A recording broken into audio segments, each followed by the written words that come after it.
साधक को गंभीरतापूर्वक विचार करना चाहिए कि इंद्रियों के द्वारा हम जिन विषयों का अनुभव करते हैं, क्या वे विषय अपने स्वयं तक पहुँचते हैं। वास्तव में सब विषय शरीर तक ही पहुँचते हैं, परंतु अपने शरीर रूप ही मानने के कारण उन्हें गलती से स्वयं तक पहुँचते हुए मान लेते हैं। मैं हूँ के रूप में अपनी नित्य सत्ता है और शरीरादि जड़ वस्तुओं की सत्ता अनित्य है, इसलिए अपने तक कोई भी वस्तु नहीं पहुँचती।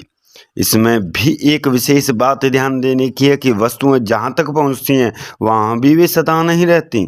अतः साधक को विचार करना चाहिए कि देखने सुनने वाले आने जाने जितने भी पदार्थ हैं वे अपने तक तो पहुँचते नहीं, और जहाँ तक पहुँचते हैं वहाँ भी सदा साथ नहीं रहते।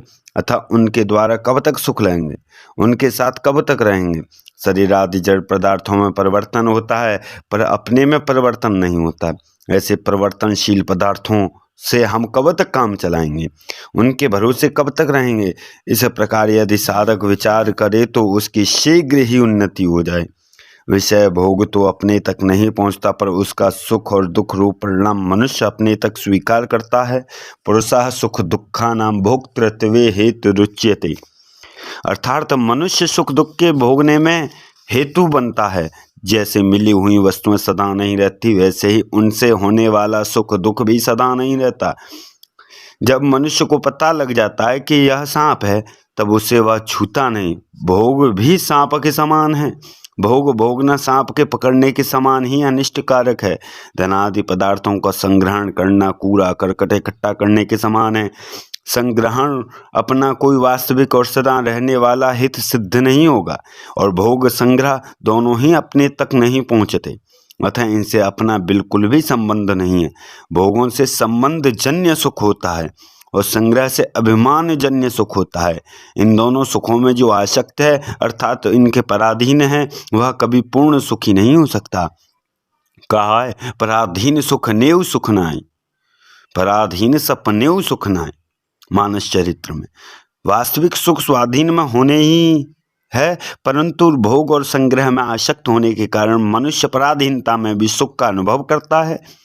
वह सोचता है कि मेरे पास रुपए हैं तो मैं स्वाधीन हूँ, पर वास्तव में वह पराधीन ही है।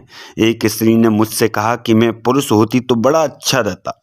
मुझे इस बात का दुख है कि स्त्री को पुरुष के पराधीन रहना पड़ता है। स्वाधीन रहने के कारण पुरुष व्यापार आज अच्छी तरह से धन कमा सकता है, पर ऐसा स्त्री नहीं कर सकती। मैंने उससे कहा कि तुम धन की प्राप्ति में स्वतंत्रता मानती हो कि मेरे पास धन हो जाए तो मैं स्वतंत्र हो जाऊं। यह बताओ कि धन स्व है या पर। उसने कहा कि धन तो पर है, स्व तो नहीं है। मैंने पूछा कि धन की परतंत्रता और पुरुष की परतंत्रता दोनों में सबसे अधिक परतंत्रता किसकी है।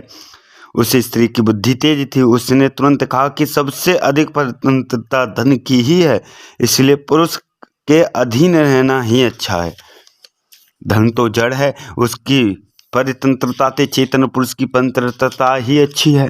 कहा है, कहो बकीयम स्तन कालकूटम जिंग सयापाय दप्य साधुवी लेवेम गतिम धात्रीचिताम ततोन्यम कम्वम दयालुम शरणम वज्रेम।